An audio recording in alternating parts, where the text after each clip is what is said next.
Bossman Show. Friend of the show, my buddy, Dedrique Taylor, coaches Fulton Titans out there in the Big West. Coach, my man, how life out there in Cali, man?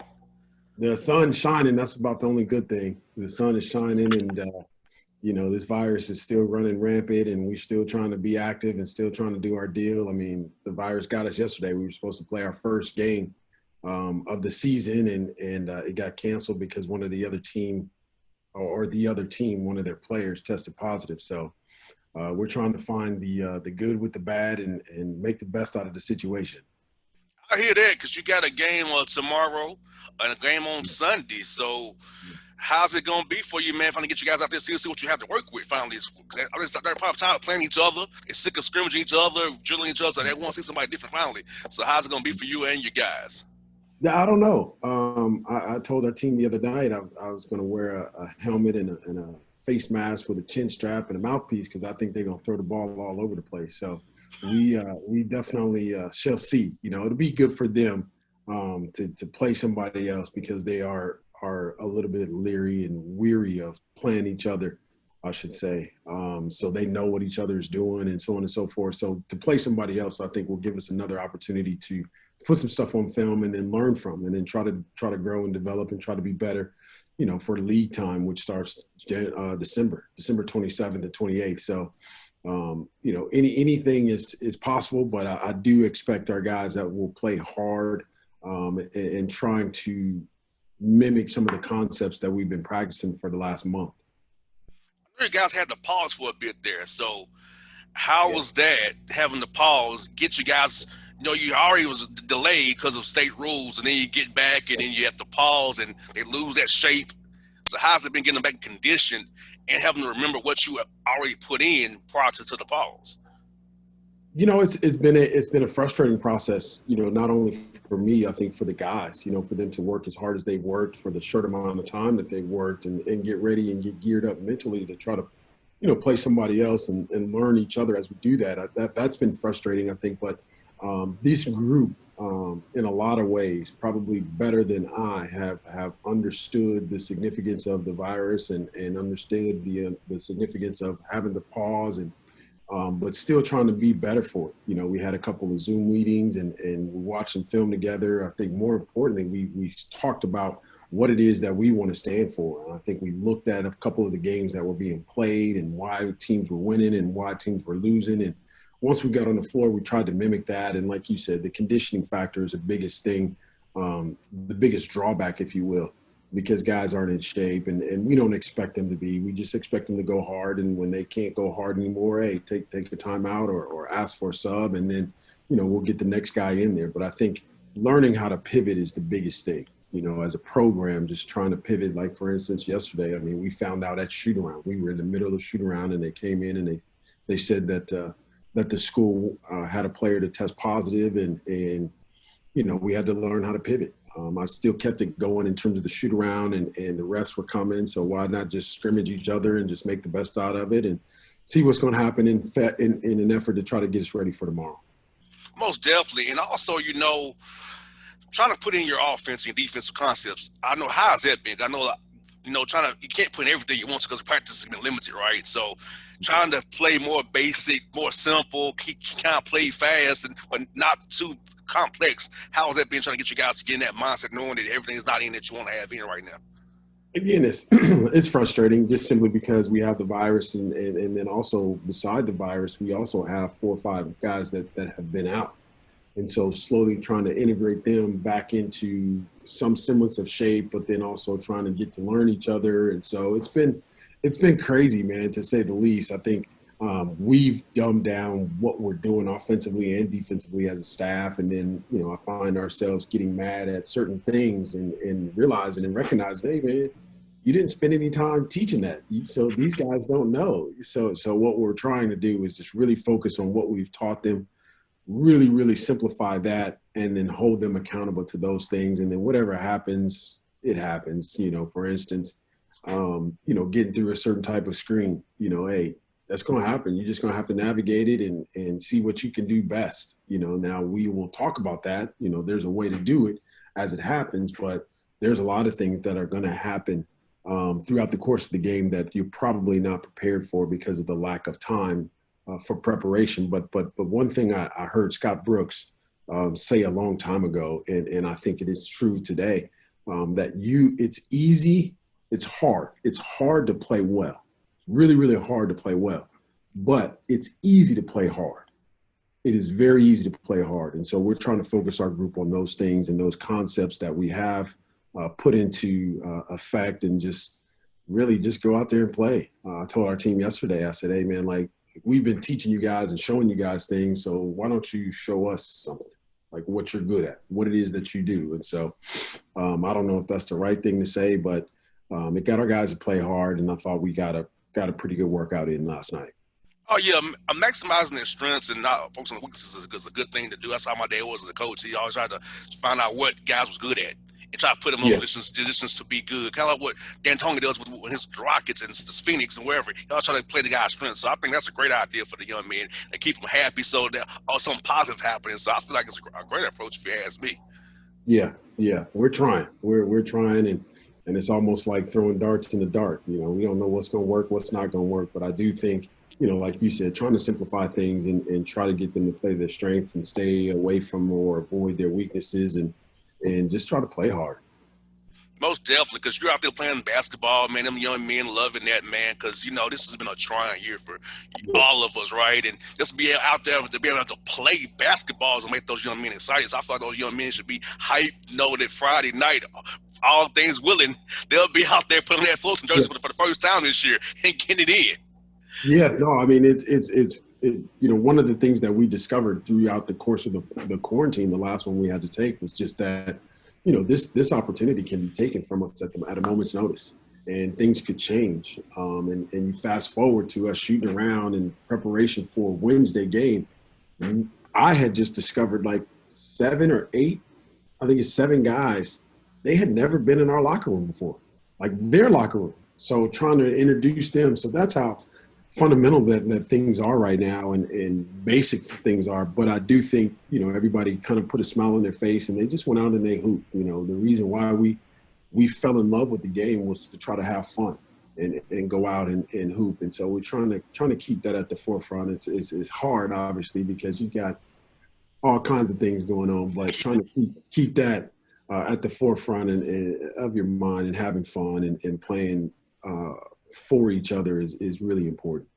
Most definitely, and also, man, the Big West. I like what you all are doing out there. Is playing those back-to-back games. How's it gonna be for you coaching on back-to-backs for the first time this year like that? Besides those MCEs that you all played in non-conference, how's it gonna be for you guys to know each weekend a back-to-back there? I think it'll be, from a safety standpoint, is probably the best thing that we can possibly do. The hard part will be playing a team Friday and then turn around playing them Saturday. That will be the hard part. But from a preparation standpoint, it'll be a little bit more familiar with our guys, especially having 8 new guys that aren't really sure, or not understanding how we do things because of the lack of time. And so I'm looking forward to that part of the process in terms of playing a team Thursday, Friday, or Friday, Saturday, and just preparing. And again, like we always talk about, is just trying to do things that we can control, and worry about what it is that you can control. And then after that, I mean, it is what it is. You can't worry about that because you can't control it. So don't spend any time or energy towards it. Most definitely. Now, I was talking to you about this group you're part of, Advancement for Blacks in Sports. Talk about the ABS, man. I think it's a great thing. I read the website, man. A lot of great initiatives, man. Talk about what got you involved in that group and what you all trying to accomplish out here, man. I think it's a great opportunity for advancement for blacks in sports. I think it's a group that is about us, that is for us. It was started in light of all the upheaval that we were seeing in Minnesota and some of the other places in the country. But Gary Charles is a longtime, very successful AAU coach, and he kind of had the idea and started it and put together a group of guys and women around him, which I think is really, really smart, but it's really, really important that we understand the significance of Black women. And I think they have a very prominent role in the advancement of Blacks in sports, but Blacks in general.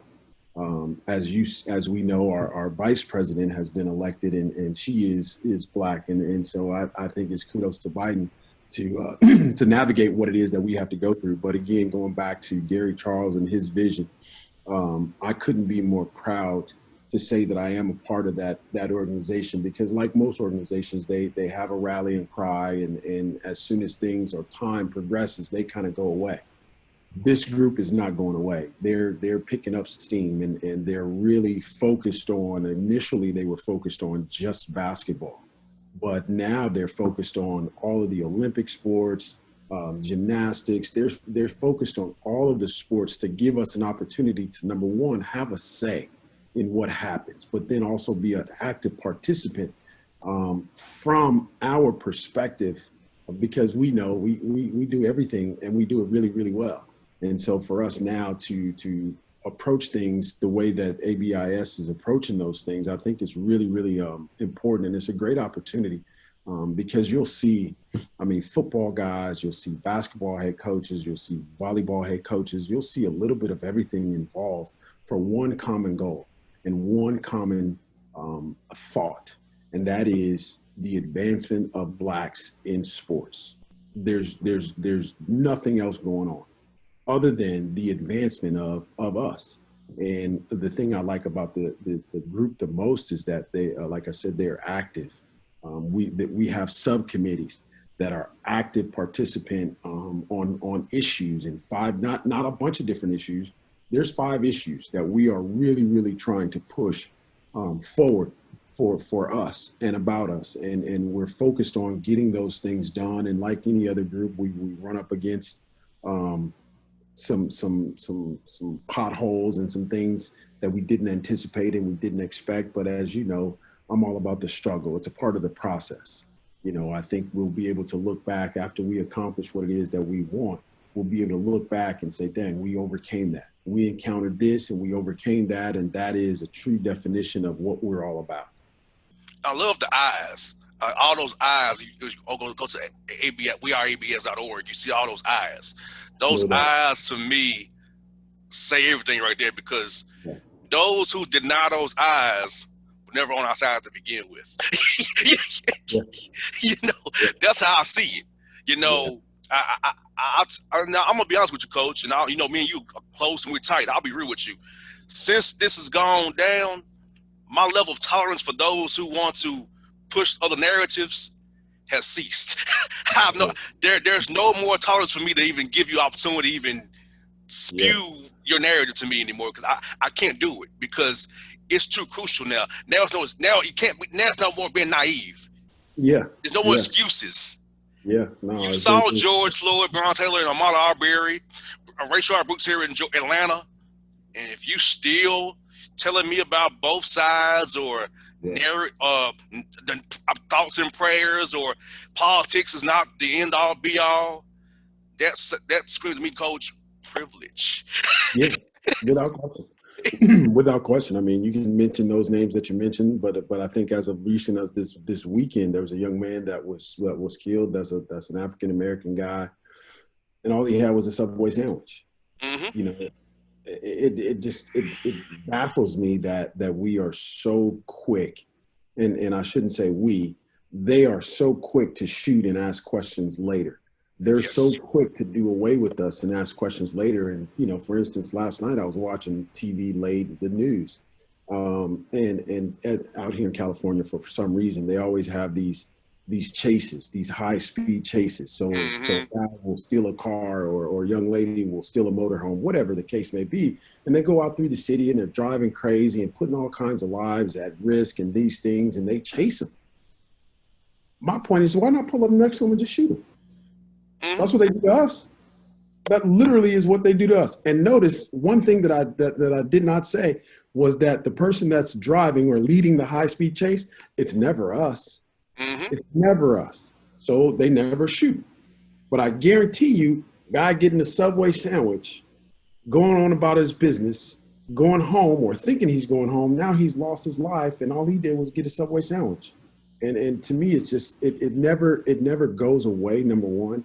There are things that we're trying to do, and I love this time. It's unfortunate, but the time is really, really good for us to speak and understand this. There's always two perspectives. There's your and I perspective, and then there is always the other side. And they believe just like you and I believe. They believe and support their initiative, whatever it is. But in the same token, I think there are people that are like us, that think like us, that it's important that we recognize each other, but we band together to try to deal with what it is that we want accomplished and move on.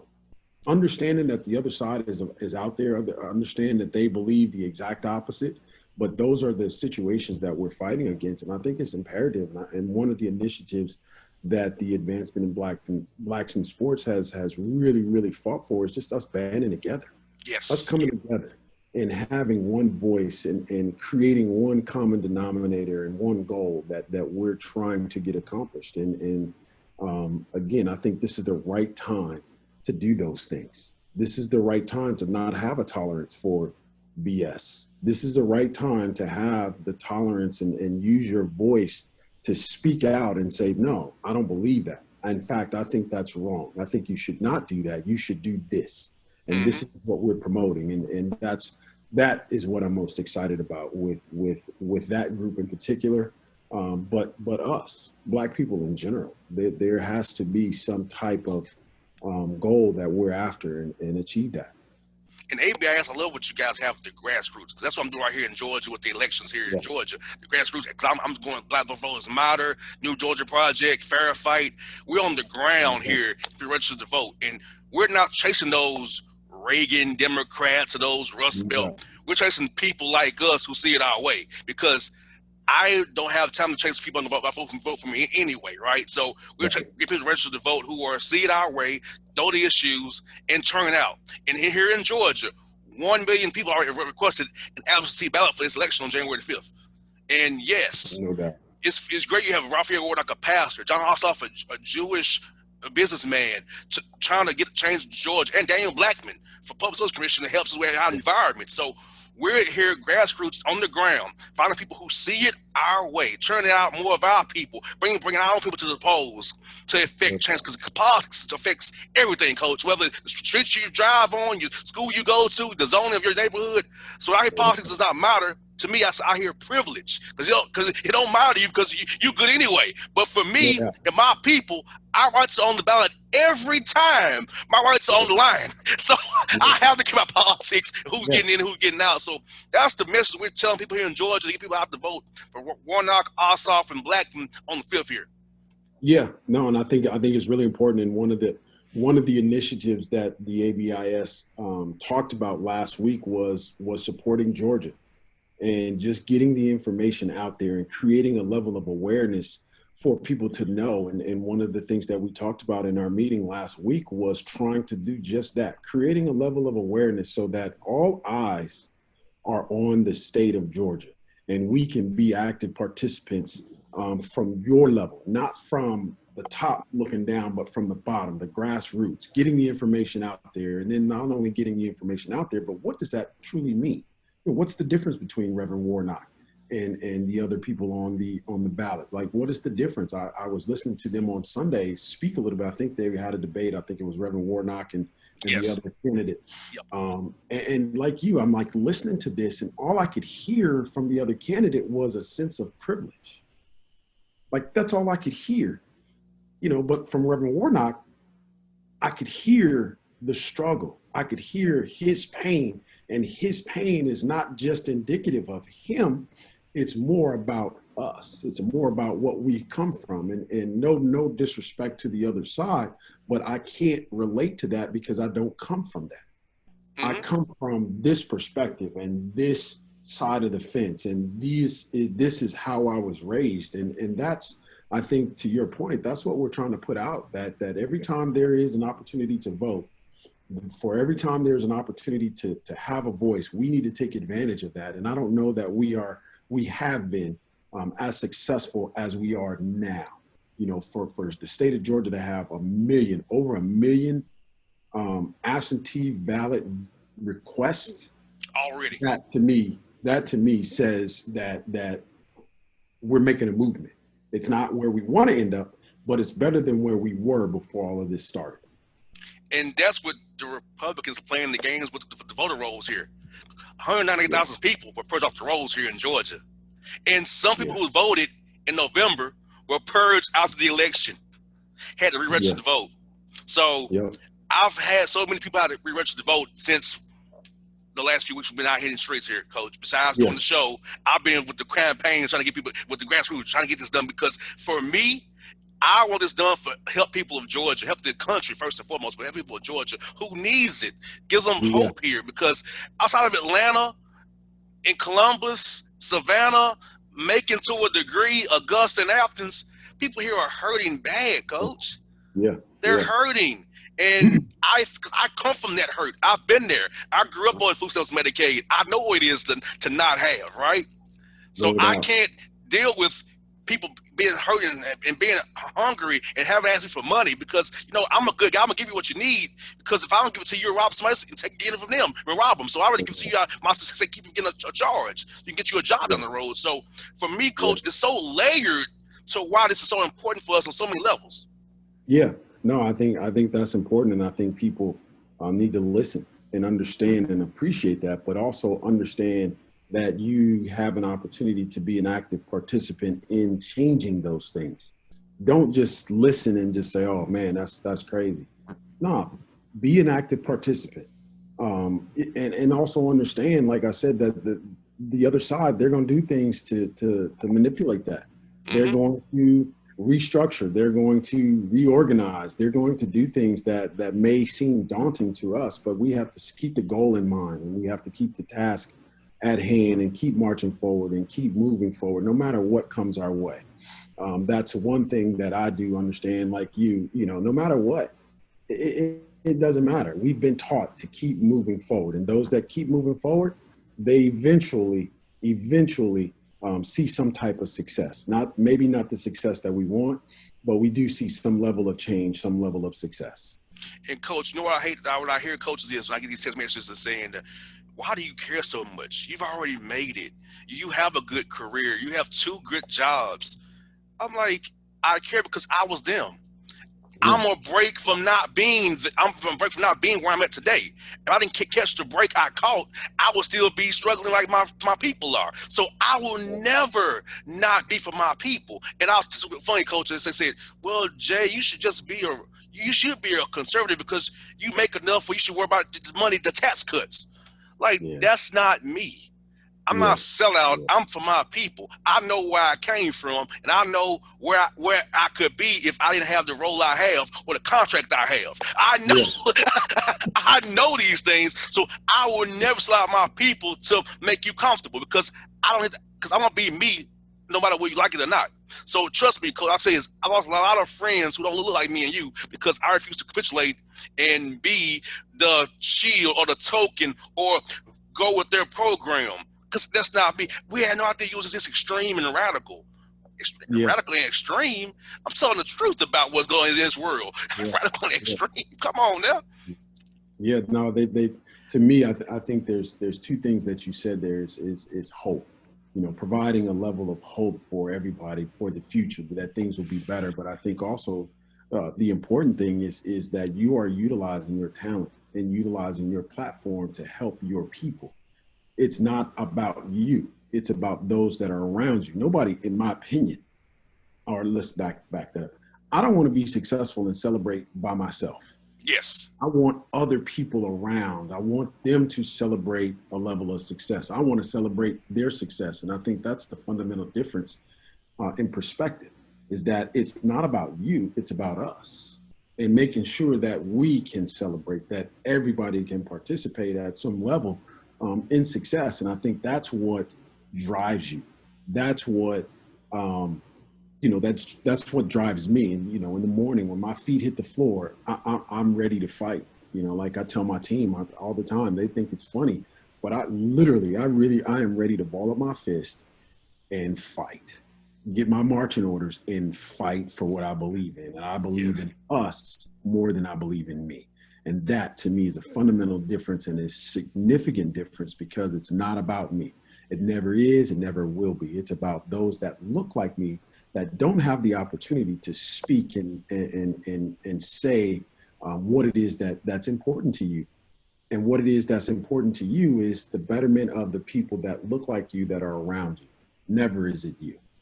Exactly. So with the show, Coach, I want to feature coaches like yourself, Coach Smith, Sheen Holloway at St. Peter's, Jeremy Yeah, Ballard. I want you all to have a platform knowing that you come to this show, you're going to be treated with respect and talk about your program, talk about what you do, show off your skills because you all are talented coaches. But guess what? They don't come to you all unless something bad happens.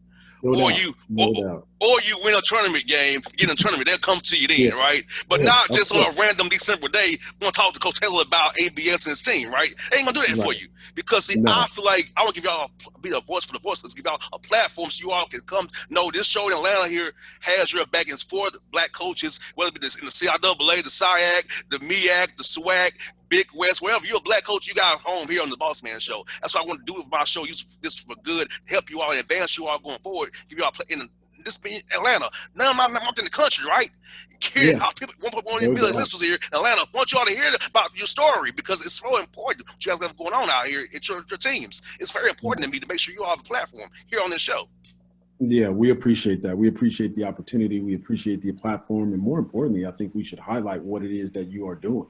Your energy and your effort towards some of the issues is very, very important. And we as coaches, the first thing that people got to understand is that when I wake up, I don't wake up as a coach first. I wake up as a black man Yes. that lives in a society that doesn't necessarily, as to Doc Rivers' point, doesn't love us the same way that I love it. It does not respect me the Yes. same way that I respect it. And I am a coach second because now I'm in charge of a group of young men that look like me that are aspiring to have some level of success. And if I don't be an active participant and show them how that is done, Yes. shame on me. Shame on me. And I'm not taking a shot at anybody else. I'm just telling you from my perspective what my days are like. As a coach, the thing that I've found and gotten familiar with probably over the last 3 or 4 years is that no, I don't coach. I'm everything but a coach. I'm a psychologist in some way. I'm a father figure in some way. I'm a mentor. I'm a friend. I don't care about or I know this, but our guys, they don't necessarily care what I want to do with the ball screen or what the coverage is of the ball screen until they know, does coach really care Yes. about me? I brought a gentleman in the other day in my office and I was super, super pissed at him. And I let him know. I let him know that he was underperforming academically. And in so many words, I told him that if he didn't get it together, he was going to get out. And most people think, dang, that's harsh. No, that's reality. That's the truth. And at 11:15, you know who called me last night to speak and talk about basketball and talk about life? The same young men that 3 days ago I told, get it together or get out. Why am I telling you that? I'm telling you that because that young man knows that from this seat, I care. Yes. I care about his well-being, not just on the floor.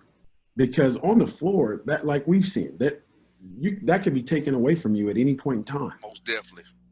But no one can ever take away your degree. Never. Ever. If you earn it, nobody can ever take that away from you. And they can never take away that experience that you went through to get it.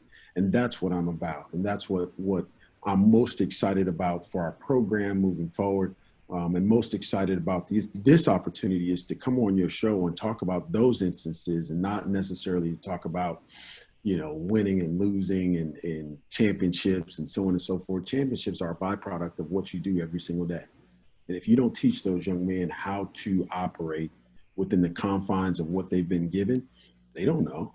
They're not, they all they know is what they see. What they see is everybody in it, or not everybody, but the guys in a nice suit and guys, doing what they do. That's an Instagram story.